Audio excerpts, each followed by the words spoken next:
Hi, I'm Lydia Wietzma with Revelation Real Estate, and in today's Solving Life's Next Chapter, we have Adam Buck, who's with Radix Law Firm. Thanks, Adam, for coming. You're welcome. Today, we're going to really be talking about some of the legal issues that come up with families with probate, trust, those types of things. And I just want to let our audience know that this is not any legal advice. This is just for discussion. And thank you for doing that. I always like to put that little legal disclaimer caveat in with my attorneys and my medical folks. But what I like about you, Adam, is you are a wealth of knowledge with both real estate and probate and guardianships and kind of everything that goes along with that. And in fact, I've used you for my own personal properties, so I trust you highly. So let's dive into basically some probate and or trust type situations. So kind of give us the idea of what is probate versus trust administration. Well, the term probate comes into play when you have a will. Okay. Trust administration is when you have a trust. And I know a lot of people out there know the difference, or at least know the terms, Right. trust and will, but you don't probate a trust, Okay. for example. So that's one of the advantages is that when you have a trust, you just skip the court altogether. Right. And the trustee can step in and just start handling things Right. when the person passes away. Okay. And then with a will, that can still go through probate, correct? Yes. So if you have a will and you don't have a trust, Right. then somebody needs to be appointed as the personal representative. Right. So typically that's named in the will, but just because you're named in the will doesn't make it so. It's not like Okay. the trust. When you name the trustee, it just makes it that way because Possible. it's a contract essentially. Right. But the trust, the will then needs to be probated. You need to go into court and get the judge to put his or her stamp of approval Right. on the fact that you are the personal representative. Yeah. And until you get that, you're not anything. Technically, you can't. No. And I have one situation. I actually have a guardianship right now, which is kind of like a probate while the person is alive. So the husband is in assisted living. The wife ended up having to go through into a memory care. And we were able to list the house with just the husband's signature. But technically, we can't close on the house until the probate court has deemed someone who's ever going to take over her side of things into make that decision so that they can sign off on the sale of it. So that's kind of what we're going through right now.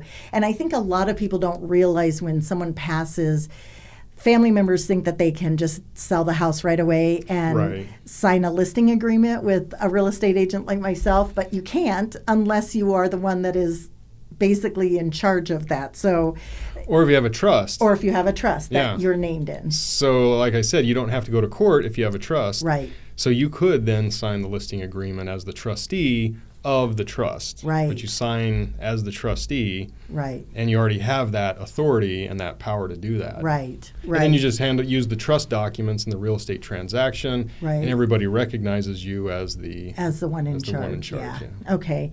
So what we really wanted to talk about was when someone passes away, you kind of have a good 10 things to get started. When someone passes, people don't even know where to start, and people are Right. kind of confused, and they just don't know what to do and where to start. So you have kind of 10 ways of going through what things are the most important when someone has passed. One of your first ones is notifying close friends and family. Yeah, and before we get into the 10, Okay. let me just say, there's a lot of things you have to do when somebody passes away, Yeah. and I don't want to come across as heartless because Right. I know there's a lot of emotion, there's a lot of grieving that Absolutely. goes on. And so, I'm assuming that's all happening outside of this. So Right. my list doesn't really involve the grieving process. Right, exactly. So unfortunately, there are some more business-oriented things that have to be done when Right. somebody passes away, Right. and those are the things that we're going to talk about. Right. And usually, there's one person in the family that might be best suited to handle more business-type Right. things. And some people who are not capable of it because their grief is so great. I'm glad you said that, because that definitely is true. I see that a lot, because a lot of people making some of these decisions while you're grieving can be very, might not be the best time to make some of those decisions. Right. So somebody before they pass away might name that person, in a will or a trust, and they might think, well, who do I think is the best person that could do this right. in the event of my passing? And usually they know, right. and they can appoint somebody. So that's helpful. But sometimes people die and they don't have a will, they don't have a trust. Right. And so somebody's got to step forward and do it. So Absolutely. Those are the things we're going to talk about. Okay. If you're in that situation. Okay. The first one, notify close family and friends. Mm-hmm. Obviously, this is a tough part. It usually happens by phone calls to just a few close individuals, and then the word kind of spreads. Yeah. So they don't blanket the entire community. It's right. usually just a few close people. Right. But that is an important thing to do. It's tough, and sometimes you forget that there are other people out there who right. should know about Absolutely. the death. The second one, take care of minor children and pets. Now, the children, obviously, that's never overlooked. If you are in a situation where two parents pass away or a single parent passes away and they have right. minor children, usually that's the first thought that everybody has is, how do we Who's gonna help? take How care? do we? Right. But pets sometimes get overlooked. So that's good to. I never actually really thought about that. Yeah, everybody's so busy thinking about the funeral and making arrangements for other things. They're so consumed by all of this, they forget right. that there's a dog or a cat or a right. fish or a hamster, or, yeah. whatever the people had that needs to be taken care of. Right. In short order. Okay.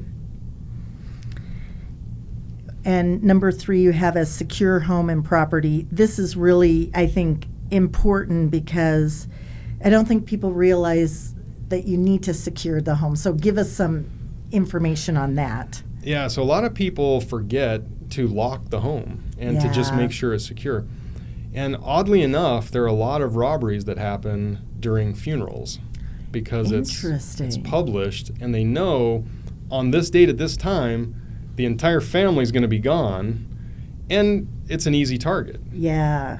Because I never actually really thought about that. Yeah. But that does make sense.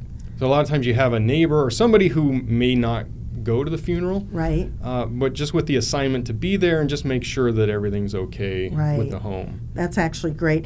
And also, I would think to have the personal property until everybody knows who's getting what and where it's all going. Right. Just the security of the personal property needs to be taken care of as well. I would think that would be a big one. Yeah, and I have seen situations where family members, before everything is organized, go in and start grabbing things. I, unfortunately, as a probate real estate specialist, I have seen that as well. So it is important to make sure that the personal property is secure until you know who's going to get what. Right. Another important point is to make sure it stays insured, because sometimes insurance doesn't get paid. Yes. And then you have a home that's not insured. If you have a fire, you have nothing. That's actually that's really important. So insurance should not lapse on vehicles, on anything of significant value. Okay. You should keep the insurance on it. That's actually a great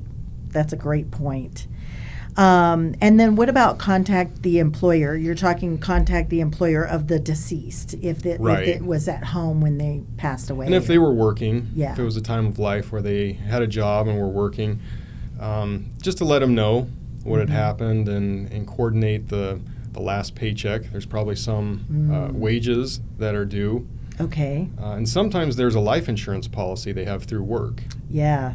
And I just had a client recently follow up with the employer and was notified that there were, in fact, 2 different policies that she had no idea about. Interesting. Okay. And I never thought about that either, but that's a great point. Yeah. So contact the employer for a variety of reasons. Right.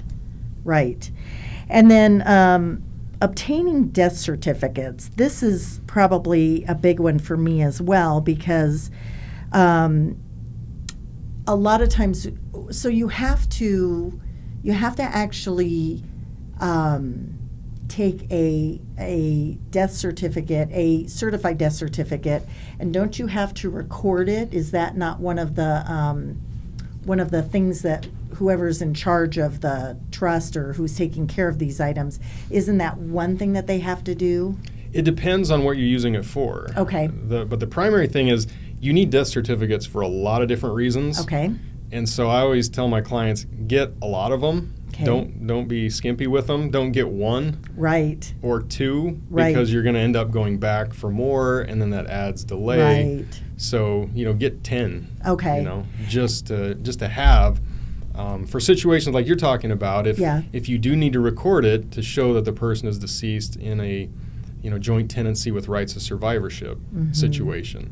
Okay. Then you might need it for that, but then the probate court might need it, and then the bank might Right. need it, and there's all these people that won't even talk to you unless they see the you death have certificate. it. Yeah, and it's got to be a certified one. It can't be a copy of a certified one. I do know Right. that. Now, sometimes they'll give them back to you if they don't need them, Mhm. but they need that definite certification just to make sure that it's a legal document.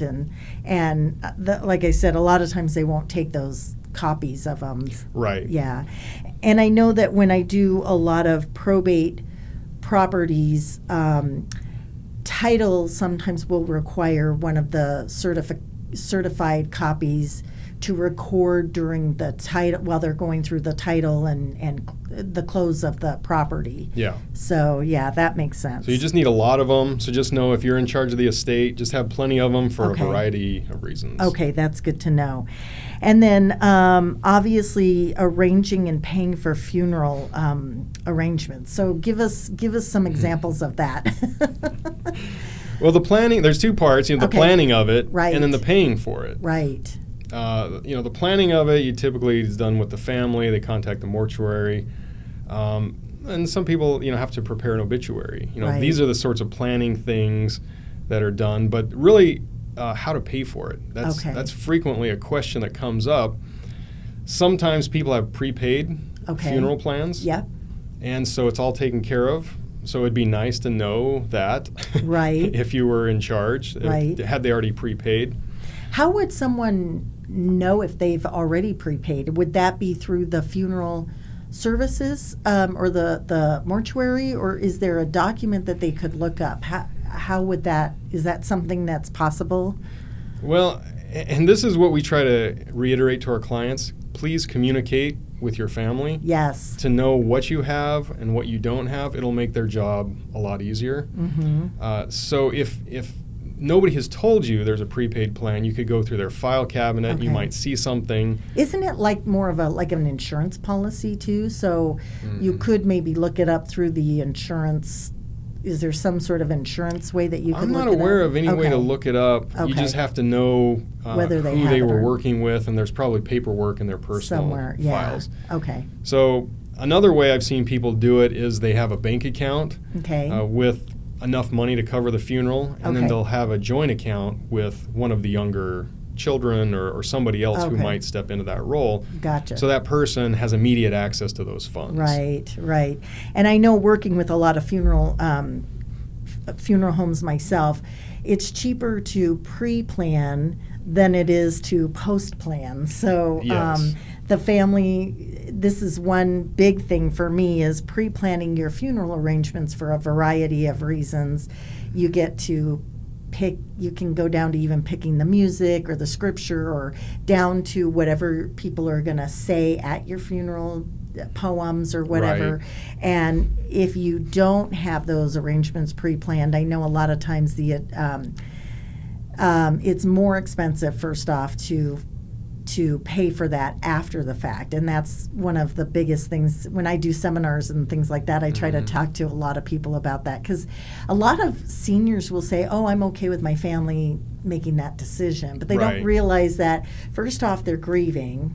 Secondly, it's going to be more expensive. And a lot of times they're trying to think, while they're grieving, what would mom want? What would dad Right. want? And that's one of those decisions where, like you said in the beginning, grieving is really hard to do while you're doing some of these items. And for me, I'd say with all of the folks that I've worked with, probably the funeral arrangements are probably the hardest ones to go through while they're grieving. Right. Wouldn't you say that? Yeah. Yeah. And, I mean, that's the truth with all estate planning is you're just taking the decisions and making them yourself instead of pushing them off onto relatives. Right. And it's really hard. I mean, Right. you should really just do it yourself. Yes, so exactly. that save them. I mean, they'll carry out the plans. Right. But it's a whole lot easier on everybody else Yeah. if you just plan ahead and then make the decisions right now. And then they'll just execute and take care of what you wanted. And then you still have control over what happens during your funeral. So right. So if you're a control freak, that's a good thing. So the other thing is notify Social Security. That's probably a big one too. So tell us about that. So Social Security, if you're getting benefits, you need to call them immediately and stop the benefits. Okay. Because after someone's died, if they find out and they've paid months and months, all that money needs to go back. So we have situations where people don't know that and they start spending the money and thinking, hey, this is great. And then all of a sudden it's like, oh no, you owe that $10,000 You owe that back, yes. And they're like, oh, I didn't realize that. So you better just cut it off, call them and say, no, they passed away, and they'll stop that. Right. But the other idea is to talk to them about any death benefits or survivor benefits that they might have through Social Security. That's a great point, because a lot of times, well, if the husband passes away first, which typically there's a higher percentage that the husband's going to pass away before the wife. Usually the husband has a higher Social Security payment than the female because they either didn't work or they worked part-time, they stayed home with the kids. So those spouses can get that higher Social Security once their husband has passed, right? Right. Okay. So that's why we say reach out to Social Security and talk to a claims representative and just find out what the options are. And sometimes there's overlooked money that people could have. They just didn't communicate or ask the right questions. Right. That's a good point. And then obviously deactivate any social media accounts. Give us some... this one's overlooked quite a bit. Yeah. But we have seen news stories about people that have passed away, their accounts have been hacked. Oh. And, terrible things have been posted on their social media accounts, which is very disturbing to a lot of people that love them and that were connected with them. Right. And I never actually would have thought about that. I mean, that would have been one that I never would have even considered. Right. And it could be fine. The fact is, until it's deactivated, people can log in, make changes, post things, take things down, and you might not want that. Yeah. You might want to just close it down. Yep. And there's some that you can put a memorial page up and that's locked so that nobody can make any changes, nobody can hack it, and then it just stays there. Right. But it just... eliminate that risk of anybody hacking the social media and creating some unpleasant circumstances. That's great information. So then what about searching for personal files for wills and trusts like that? Now, I have, over the years, being a probate a real estate agent myself, I have had situations where people know there's a trust, but they don't know where the trust is. So that is very common. I'm sure you have dealt with a lot of that. It's funny. I'm on this email list with all the probate attorneys in the state, and every week there's an email that says, hey, I'm looking for the will of this person. This is their age. This is their birth date. Anybody know of a will? Did your firm prepare it?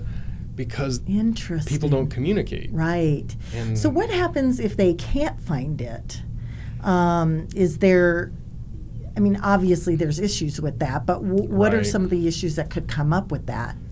So if you can't find it, it doesn't exist. Oh, I mean, unfortunately, that's why I tell my clients, once we go to all the work to prepare the will or the trust, you need to put it in a safe place and let people know where it is. Where it's at, yes. Or at least, something we've done is we get permission from them to send a letter out to certain people, certain of their relatives to say, hey, just to let you know, we've prepared the estate plan for this person, in case anything happens, contact our law firm. Where to go. That's actually a great idea. Do a lot of attorneys do that? Do a lot of the...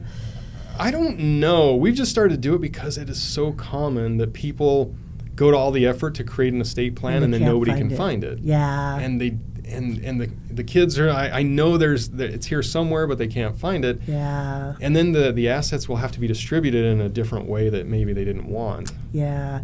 So. And isn't there some tax benefits to finding the trust as well? Because depending on the estate, wouldn't there be some, I mean, that's another reason to have a trust, is to make sure that you don't have to pay out certain taxes, correct? Is that, or am I? Yeah, I mean, there's a lot of benefits to having a trust, and we could probably do a whole other podcast series on that. on the advantages of a trust over a will. But right. yeah, I mean, there's the tax benefits, there's cost savings. You know, people say, well, it's more expensive to set up a trust than a will, and I tell my clients, well, you're going to pay the amount up front with a trust, or on the back end, you'll probably pay 2 or 3 times with in probate. Yep. So all you're doing is prepaying and right. helping your family out. Right. To streamline this whole thing. Right. And then they can make their decisions on who gets what, and it gives them that control as to what they want to do. So right. So we tell people when somebody passes away, go through all of their personal items. Okay. I mean, you need to go through, if there's a file cabinet. Typically, you can tell where maybe sensitive, confidential information. Sometimes there's a safe. Sometimes right. there could be a safe deposit box at a bank. Yes, you know, and I have been told, so correct me if I'm wrong, but on the safety deposit boxes, those can be frozen just like the bank accounts until proper documentation is given to the bank, whether that's document from the probate court, document from the attorney saying that this person does have the rights to look through that. Is that not correct? Right. Yeah, so that's another asset. You don't know what's in there, but it's an asset of the estate. Right. And when you're appointed, then you have the authority to go to the bank and provide them the paperwork. So don't put your trust in that, correct? Is that that shouldn't be the only place okay. you put it. But yeah, it needs to be accessible. People need to know about it. And you know, there's sort of a conflict because sometimes people don't want their children maybe to know the details of the trust. So I understand that. You might want to keep it sensitive, but you know, don't make it so sensitive that nobody and secretive that nobody can find it. Right. And I do know over the years, I've seen even myself that same thing. The parents don't want, for whatever reason, the children to know specific of what's in it. So they can, sometimes they'll have either an attorney be kind of the person in charge of it, or even someone at the bank that will kind of monitor everything. Is that kind of common too with some of your situations that you've seen? Yeah, sometimes they appoint a bank or someone like that as the trustee because they don't want to get the family involved in fights. So that's another option. So it's like a third party that just basically maintains all the paperwork, distributes, takes care of everything within the trust. Right. And you pay. They're a professional trustee. And some people would prefer that, and some people would rather just have one of their children handle that. Yeah.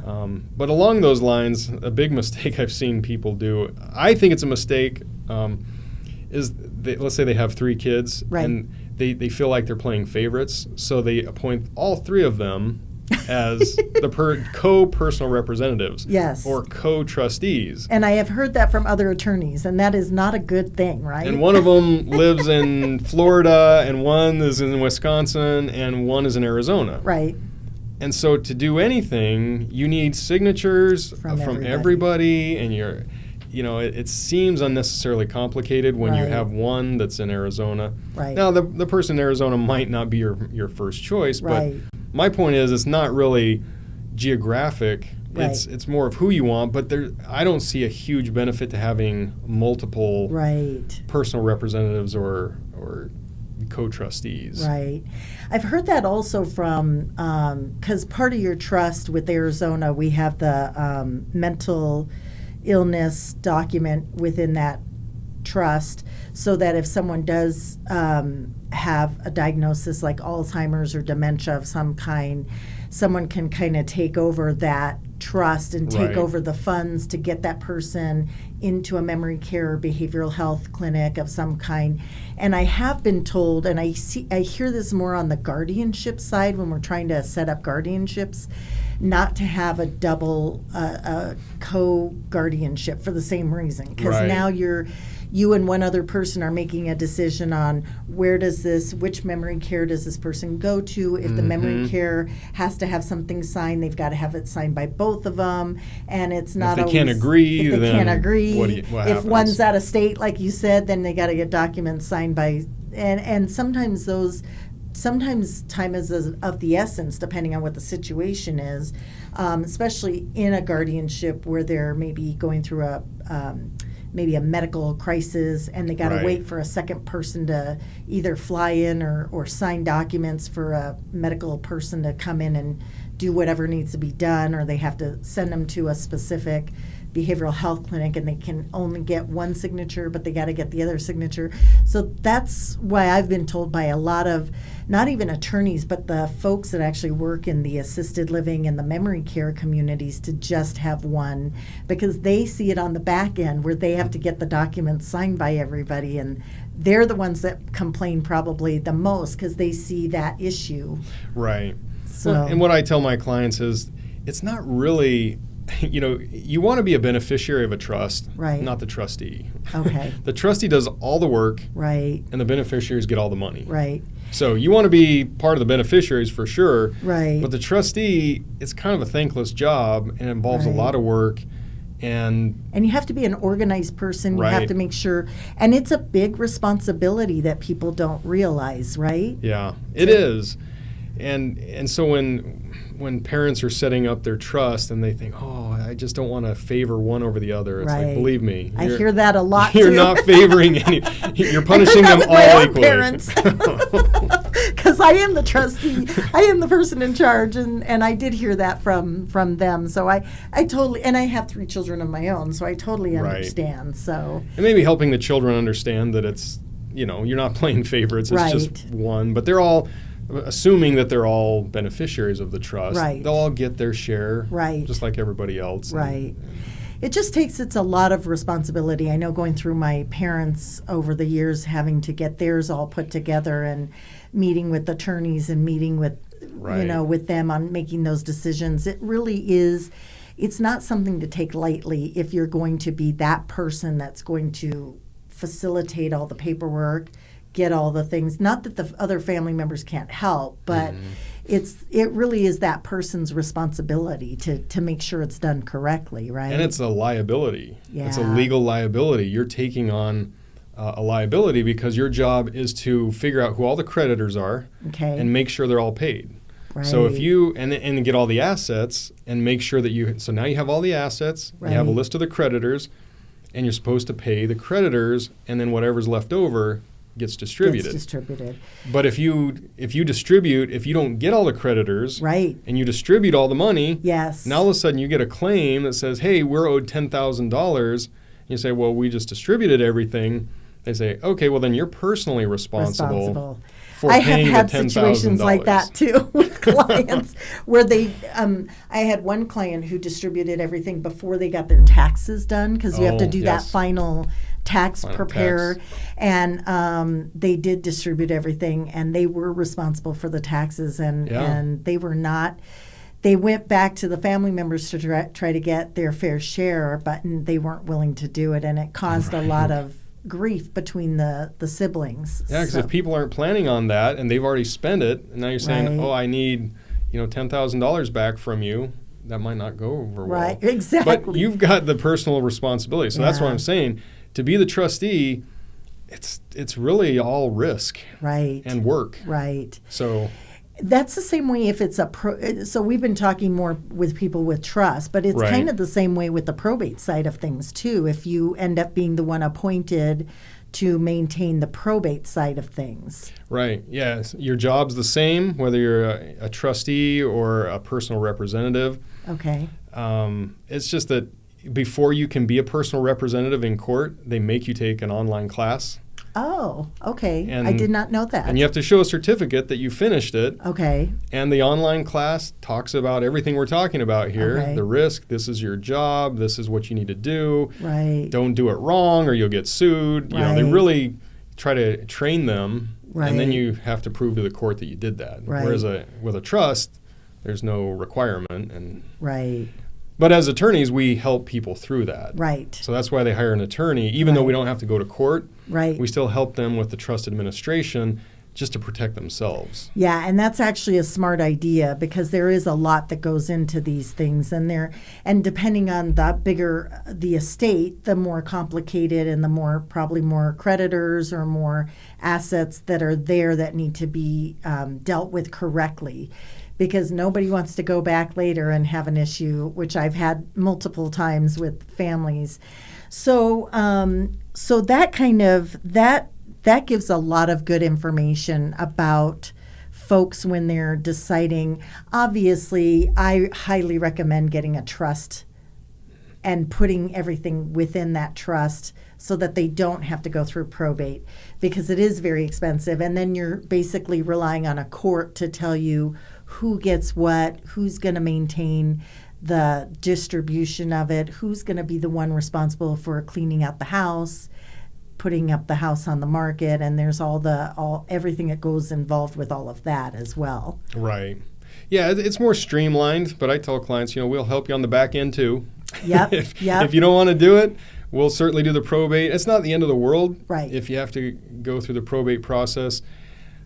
You're just more likely to get fights, I think, because you're in court and people start showing up saying, wait a second, I don't think you did this right. And now there's already a case open. Right. And they can just go in. So they have to listen to everybody. Right. Yeah. Whereas a trust, somebody would have to actually file a lawsuit to do anything.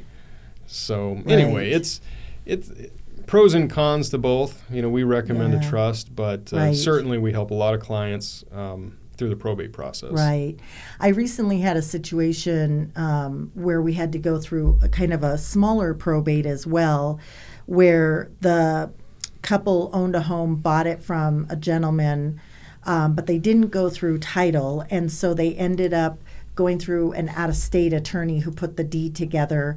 Found out we were trying to sell the home. This just closed about a month ago. We were trying to sell the home, and during our title search, we found that the deed wasn't done correctly.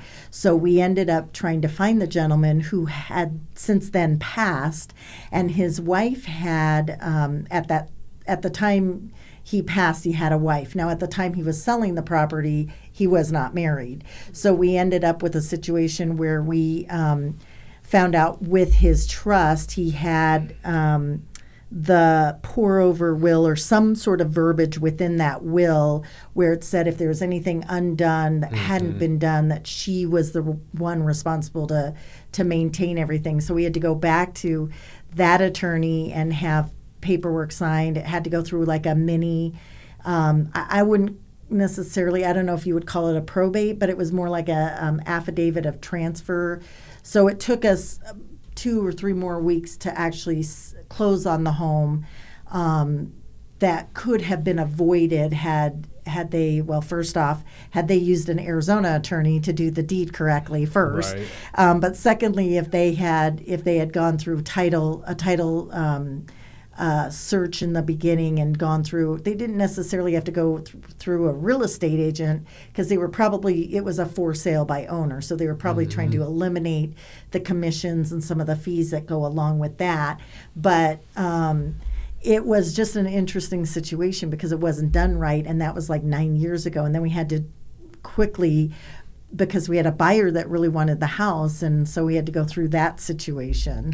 You bring up a good point with, if you have real estate in different states, if it's not all in Arizona, for example, you really need a trust. Right. So let's say somebody's got property in Arizona, they've got it in Florida, they've got something in California. Let's say they've got 5 different properties. Okay. And they don't have a trust. You're going to open probate in Arizona, assuming the person died here. Okay. And then you're going to have to go open probate in each one of those other states. So you just multiplied your attorney's fees by 5. Yes. Because you decided to do a will instead of a trust. Okay. Whereas a trust, you can deed the properties in all of those states to the trustee, to the trust, and then when the trustee steps in, they automatically control all those properties. And you don't need to go into court in each one of those states. Right. So that's something to be aware of. If you or your parents or whoever has property out of state, right. Getting a trust is definitely the way to go. Otherwise, you're just multiplying the attorney's fees. Absolutely. And I see that a lot with our winter visitors. When they, wherever they're coming from, they have a trust there, then they'll buy a property here just for wintering. It starts out, they're here 2 or 3 months, then eventually they come here full time, and they forget to put the property that they bought here in their trust wherever it is. And same thing, they have to do the probate here because they're usually back there. So, and that's what you need to do with clients. And we send out reminders, like once a year, we'll send something to our clients to remind them, if you've acquired anything over the last year, you really need to put it in the trust. Because sometimes they forget, they set it up once and they think, well, I'm good, I have a trust. Yep. And then I hear 2 years that later, all the time. they buy property and then they buy a condo over here, and they don't realize, wait a second, I need to put that in the trust. And so now you've got a trust, and now you're going to have to probate as well, even though you've got a trust. So and usually when I sell a property here in Arizona, I will tell them, do you have a trust? And I used to just kind of, if they said, oh yeah, I have a trust, I wouldn't say anything further. But now I'm reminding them, okay, make sure you put this property in that trust. Or if they don't have a trust, I always give them different names of attorneys that can do that, because I don't think that people don't ever think that it's, first off, they don't do trust because it's one of those mindless things that they think, oh, I'll do it later, I'll do it later, I'll do it later, until it's too late. And they don't ever think that they're going to pass away, or they don't really think about all the consequences that comes with having to go through that type of situation. So having a trust, getting an estate plan put together really is the best thing, especially here in Arizona, because we are one of the few states that has the medical, we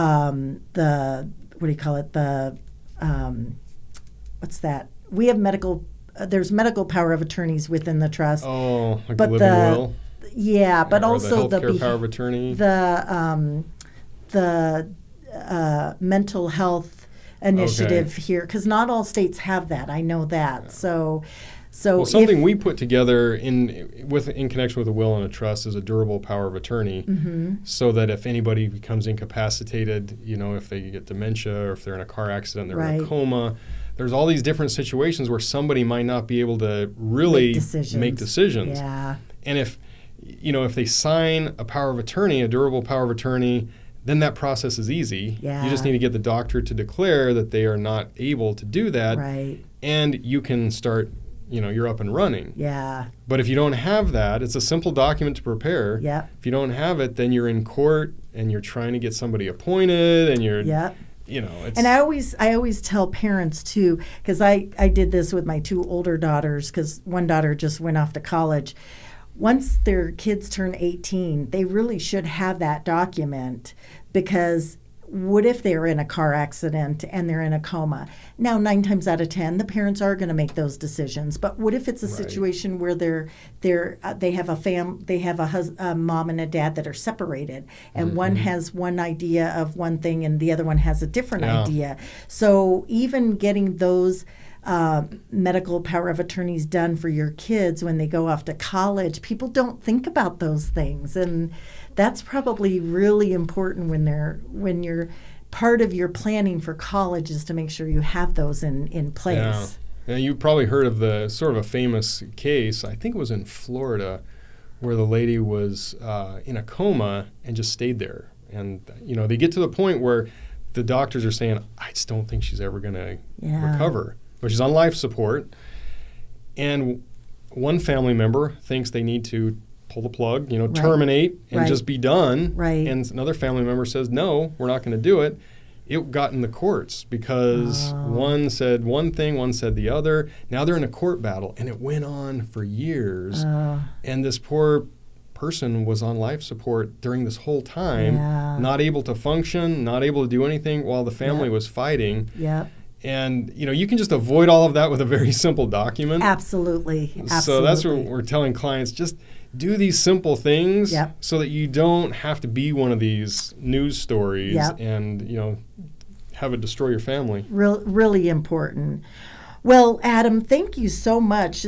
Just a wealth of information. So we're going to have you come back because I know we just touched on a few things, and there's a lot of other things that you and I need to talk about to the audience. So if someone does have questions, either real estate related and or probate or trust related, they can reach you at the 602-606-9300, correct? Yeah, that's our main line at the law firm. Okay.